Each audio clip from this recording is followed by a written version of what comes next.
संपूर्ण देशाचं लक्ष हे बारामती लोकसभा मतदारसंघामध्ये लागलं होतं आणि या बारामती लोकसभा मतदारसंघाचा काल निकाल लागलेला आहे आणि या निकालामध्ये सुप्रिया सुळे यांनी 1.5 लाखाचं मताधिक्य घेऊन मोठा विजय मिळवलेला आहे। या संदर्भात आपण पवार कुटुंबातील श्रीनिवास बापू पवार यांच्याशी बातचीत करणार आहोत। बापू, जय महाराष्ट्रामध्ये तुमचं स्वागत आहे।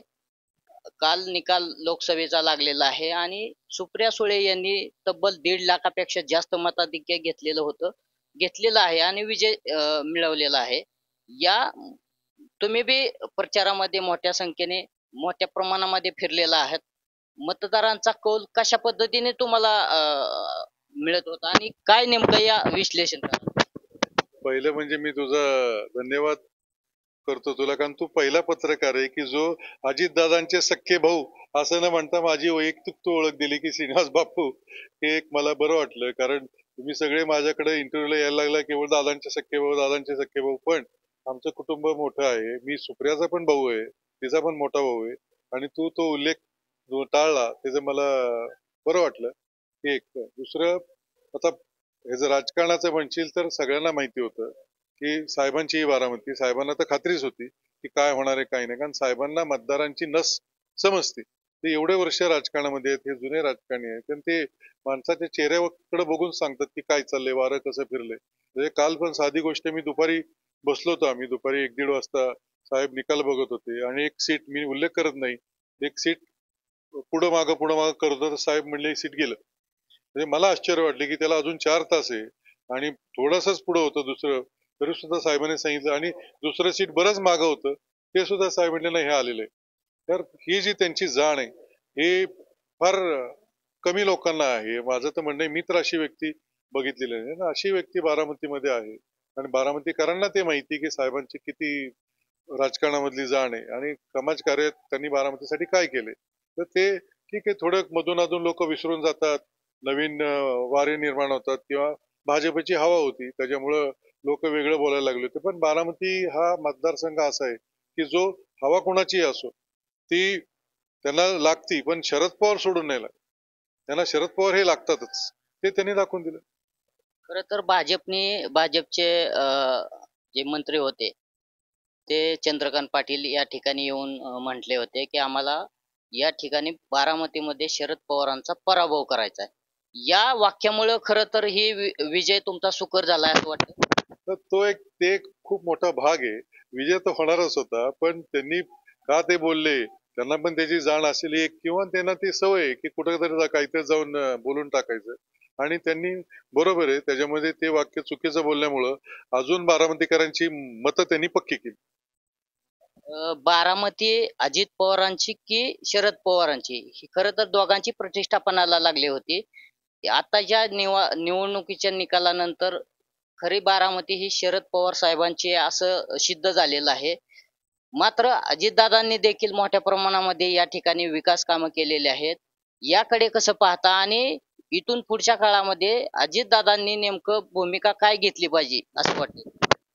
नाही बघा, दादांना स्वतःला पण खासगीमध्ये ते पण कबूल करतील की बारामती ही शरद पवारांचीच बारामती आहे, पण राजकारणामुळे ते बोलावं लागतं की बाबा बारामती सगळ्यांची, मला माझी पण आहे।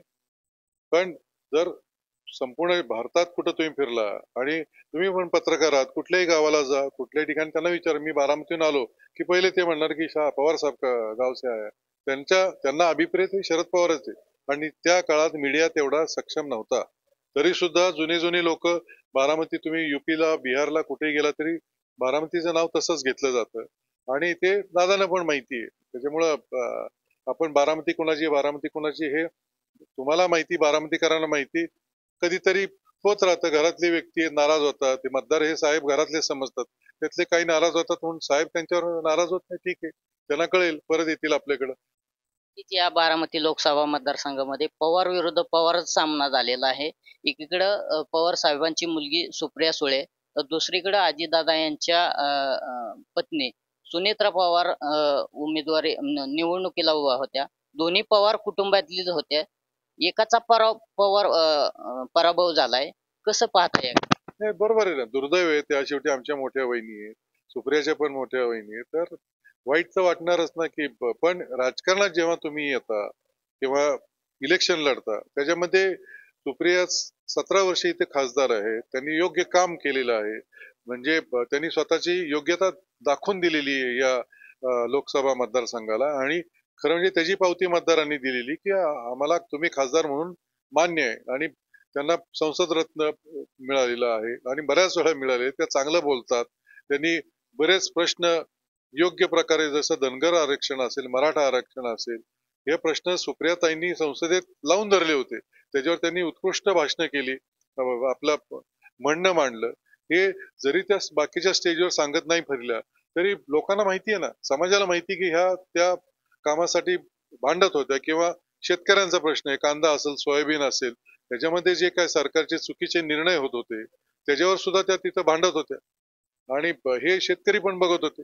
शेतकऱ्यांमध्ये प्रचंड नाराजी होती. पण शेतकरी असा आहे, तो त्याचं काम करत राहतो, व्यक्त होत नाही. पण तो मतदानाची जेव्हा वेळ येते तिथं तो कुणालाही विकला जात नाही, किती तुम्ही काय करा. राजकारणामध्ये पवार कुटुंब फुटलं, 2 पक्ष झालं. आता पवार साहेबांकडे पक्ष नव्हता, चिन्ह नव्हतं, तरी देखील मोठ्या प्रमाणामध्ये सुप्रिया सुळे यांचा विजय झालेला आहे. 1.5 लाखापेक्षा जास्त मताधिने. आणि महत्वाचं म्हणजे यंत्रणा कमी होती. तुम्ही कशा पद्धतीने प्रचार केला आणि विजय केला?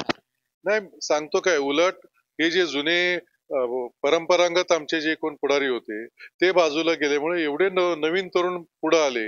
आणि जे खरे मलिदा गँग नसलेले, ज्यांचा काहीही, फक्त त्यांना योग्य व्यक्ती पाहिजे होती, असे लोक पुढे आले.